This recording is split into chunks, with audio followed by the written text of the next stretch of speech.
ગુજરાત રાજ્યના પોલીસ વડા શ્રી વિકાસ સહાયજી દ્વારા પોલીસ કમિશનર કચેરી ખાતે વાર્ષિક ઇન્સ્પેક્શન કાયદો અને વ્યવસ્થાને લઈને મહત્વની બેઠક યોજાઈ। અમદાવાદ ગુજરાત રાજ્યના પોલીસ મહાનિરીક્ષક ડીજીપી શ્રી વિકાસ સહાયજીએ આજે શહેરના પોલીસ કમિશનર કચેરી ખાતે વાર્ષિક ઇન્સ્પેક્શન કર્યું। આ દરમિયાન તેમણે શહેરના કાયદો અને વ્યવસ્થાની સ્થિતિ અંગે ઉચ્ચ અધિકારીઓ સાથે વિસ્તૃત ચર્ચા કરીને જરૂરી માર્ગદર્શક સૂચનો આપ્યા। શ્રી સહાયજીએ પોલીસિંગને વધુ અસરકારક બનાવવા માટે વિવિધ વિભાગોના કાર્યની સમીક્ષા કરી હતી। ઉપરાંત શહેરના ટ્રાફિક વ્યવસ્થાને વધુ સારી બનાવવા માટે નવનિર્મિત ટ્રાફિક સીસીટીવી કંટ્રોલ રૂમની પણ મુલાકાત લીધી હતી। આધુનિક ટેકનોલોજી અને રિયલ ટાઈમ મોનિટરિંગ સુવિધાઓના કામગીરીની સમીક્ષા કરવામાં આવી। આ મુલાકાત દરમિયાન પોલીસ કમિશનર સહિત અન્ય વરિષ્ઠ અધિકારીઓ પણ હાજર રહ્યા હતા। Story report by Harish Rajput, Surat.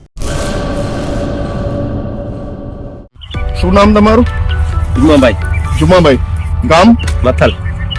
કઈ વેરાયટી આવી છે? 2019 અવનીશ, બરાબર। કઈ કંપનીનું છે? જટરાજ। ઓકે। અને કેવું લાગ્યું તમને? બહુ સરસ છે એમ?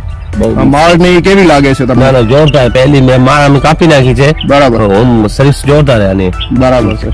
લાંબી માળું થઈ આવી બધું મસ્ત હતી, બધું માલ સારો છે, બધી આખી સારો છે ને? હા। અને પેલી ડાળી તમે કાપી નાખી એટલે પછી ફૂટ વધી કે શું થયું? ના ફૂટ જામ વધી, એક દાળમાંથી જામ માલ નીકળી, જો તમે દેખાય છે ને? બરાબર છે। આમ નીચેથી જ ઘણી બધી ડાળીઓ ફૂટે છે એવું દેખાય છે। ના ફૂટ સારી છે, બીજ સ્ટાન્ડર્ડ છે।